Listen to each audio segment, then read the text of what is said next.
Hello everyone, my name is Zach. And I'm Phoenix. And welcome to On Cash Flow, where I help you become a master of your own cash flow. Now let's get started. Today I'm going to be answering your questions. So I asked you, please comment what you think you want to know from me, anything you want to know, and this is what you asked. So Garcia asked, what is your daily routine? My daily routine, that's a good one. And it's not quite as exciting as you would think. You know, just because you're financially independent doesn't mean you have a very exciting life. Yeah.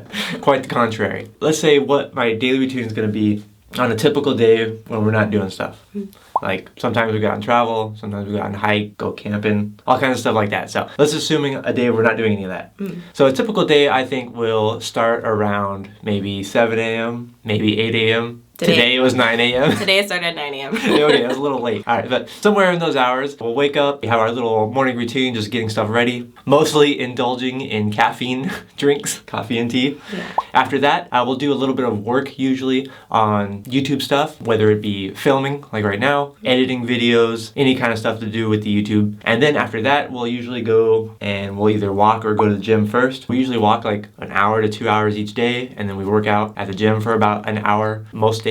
After that, when we come back, we will eat, shower, and then possibly do some house chores. Usually we put those off. But any kind of house chores that we have to do, any kind of other miscellaneous things that need to get done, that's when we'll do that. We also like to plan our day within that time as well. And then when the early evening comes around, we just kind of do nothing else. Like kind of just mess around. Just chill out. Yeah, watch YouTube Hang videos, out. watch stuff, play cards. We recently got a ping pong table, play that sometimes.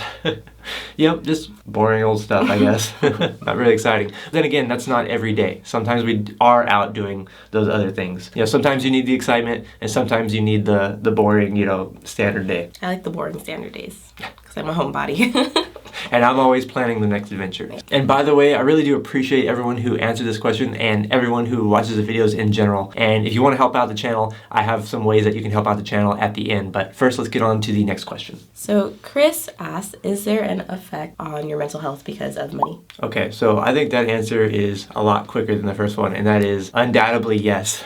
Money definitely has a psychological effect on your mental health. I think especially if you don't have enough money for the necessities or for, the basic human needs. If you're not meeting that, which does require some amount of money, then absolutely money does have a negative psychological effect. But I think it can also have a negative psychological effect even if you do have plenty of money, technically speaking, more than what you would need, but we think that we always need more. That's just the mental game of humans and how we think, that we always think that we need more, and that can lead to never really fulfilling that void that we have created for ourselves. So absolutely, I think that money does have lots of psychological effects, whether good or bad. Yeah, I agree. So Jeffrey asked, what are the best investments for emergency expenses? I think with this question, we're going towards where to put your emergency fund. Like, so you have some amount of money saved up for emergencies, and what should you invest it in? He said, assuming it's in like a regular taxable brokerage account. This is actually one where I would say I wouldn't actually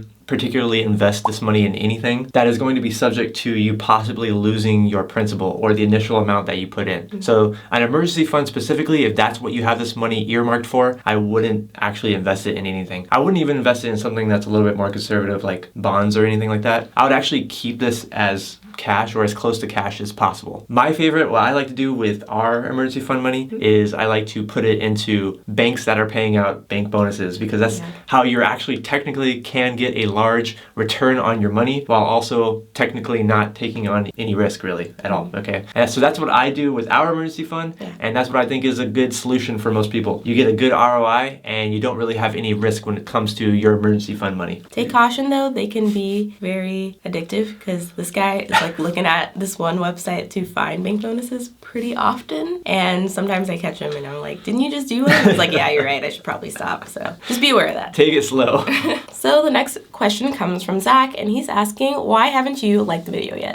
So why haven't you liked the video yet? Because you should. I got you on that one, didn't I? So Joseph asks, what are your hobbies now that you've reached financial independence? Are any of them different than you had while in the accumulation phase? My hobbies and your hobbies are about the same.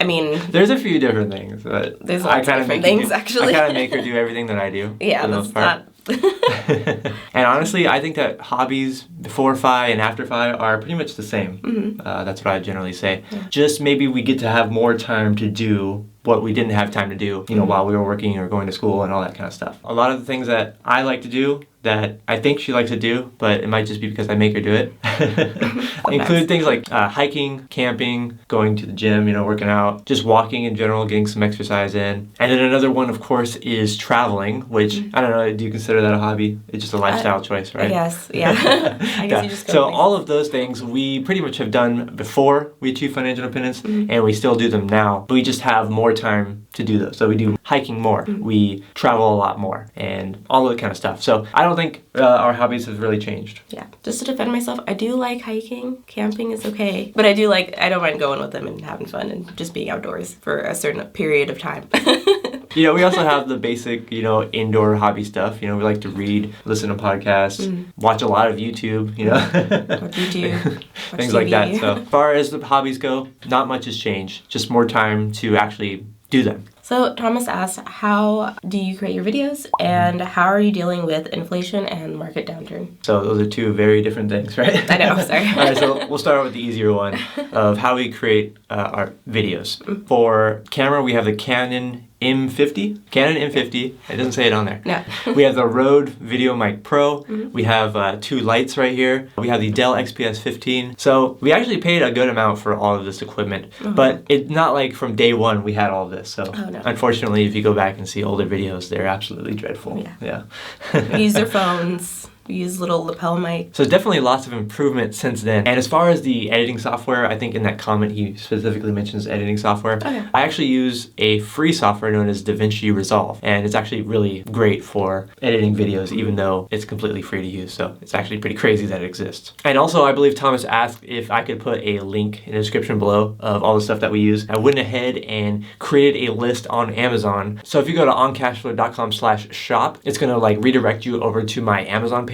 And on there, I created a list that just has all of this equipment in there. So if you actually wanted to check it out, you can see all of the actual equipment that I use for my videos. Now, getting on to the other question, which is a little bit more complicated. Can you please remind me what it was? Oh yeah, it says, how are you dealing with inflation and the market downturn? Yeah, so that's a very loaded question, okay? So there's lots of stuff that we are doing or that you could do in order to, try to combat inflation and combat the market downturn that we're in. So first off, when it comes to the market downturn, I believe that this is something that is temporary, like every market downturn has been. It's a very normal part of the stock market, a very normal part of the business cycle of just how the stock market works and how it goes up and down, within the short term. And so the biggest thing that you can do is to simply not panic and just wait it out. And that's kind of what we're doing. We haven't, made any kind of drastic sell-offs of our investments or anything like that. We haven't made any drastic changes in how we're allocated, our asset allocation. It's still the same. And we're just kind of waiting it out and slightly reducing the amount of money that we take as withdrawals from the investments. And we can do that because we are, Baristify, and we have some other small income sources that we can utilize instead of using our investments. And so we're able to kind of adjust there. And so that's kind of our main objective there when it comes to waiting out the market downturn. That is our primary strategy, just to wait it out, don't panic, and hopefully things return to normal in a short amount of period, just like it did in March of 2020. When it comes to inflation, okay, this one is a little bit more tricky. So the good thing is that stocks over the long run are an inflation hedge, but as we see, of course, it is going to be subject to short-term fluctuations. So it might not seem like it's keeping up with inflation, but over the long run, the stocks are going to most likely keep up with inflation. Specifically, when it comes to the inflation increasing our spending, one of the biggest things that we've done is we've used the term, like an economic term, substitute goods, right? So what that basically means, a fancy way of saying to buy stuff that's cheaper instead of stuff that has gone up in price a lot. So one very specific example is that we've just reduced our consumption of beef, right? And we've kind of substituted that in for like turkey. So that's a substitute good. So it kind of accomplishes the same thing. Ground turkey kind of accomplishes the same thing as ground beef. So that's like a very simple, like a very specific example. Just because the turkey may not taste the same as beef, you can make it. You can doctor it up and make it just as good. Yeah, enough seasoning will get it to taste good. The good thing about being financially independent is that you're not exactly like forced into that expense as being a fixed expense. So yes, gas has gone up, for example. The good thing about not having to commute, 30 minutes a day each way, is that you don't have that as a doubling of fixed expense. So we can just adjust our lifestyle slightly around that, just to remain flexible, use substitute goods, and hopefully inflation will eventually get back down to normal levels. That's all you can do. That's a good answer. That's very deep. That was deep, yeah. So you let us know what kind of future videos you would like to see in the comments down below, and hopefully, maybe possibly in the near future, you may see them on the channel. Okay, I think we have time for one more question. So Mona asks, what is your wife's involvement in your FIRE journey? That's me. What is my involvement? Answer. I'm just Okay, kidding. so I think it's best that you answer this question. So what do you think has been your role in us getting to financial independence? Like, what role do you think you've had? Well, initially, just working and like putting most of my income, I think all of my income, initially, for my first few jobs when we first got married, all went into our investments, along with most of his. So I think that helped a lot. Just in general, just trying to be as frugal as possible. A lot. I try not to like overspend, and I don't like to collect a lot of stuff. I do collect a lot of stuff, but I try not to. Just keep like the minimalism and just feeling more free and like being more able to move around. It kind of goes without saying that 2 incomes is usually going to be higher than 1 income in most circumstances, all right? And that's going to definitely help, a lot of couples get to financial independence versus someone that's doing it on their own. Expenses stay about the same as a single person would, The same house being rented or the same apartment being rented is the same price whether there's 1 or 2 people in there. And then of course, if you don't have the same mindset, if you don't have, similar goals, then it's going to be a lot more difficult and it's probably just not going to work in order to get on the path of financial independence. It definitely takes 2 people that are working together in order to achieve this. So it definitely would not have been possible, I think, especially not at the age that we are now, if we weren't working together on this. If you want to try and help out the channel, you want to try and help us create more content in the future, then here are some things that you can do. The first one you can do is probably one of the easiest things you can do is just go to oncashflow.com/resources, and on that page I've put together just a bunch of stuff that I personally use and personally recommend. Those are all things that I'm affiliated with, so that if you go through those links and you sign up for the services like Personal Capital, where you can link all of your accounts and track your investments, or M1 Finance, where you can invest, or if you use any of those resources that I recommend, then I could possibly get a little bit of extra bonus. So I would really appreciate it if you went and used those links. Another thing that you can do to help the channel is you can do right here on YouTube. YouTube does have like the thank you button, so you can leave a little bit of tip for us or something like that, or you can join the YouTube membership on there as well. So it leaves a small recurring tip.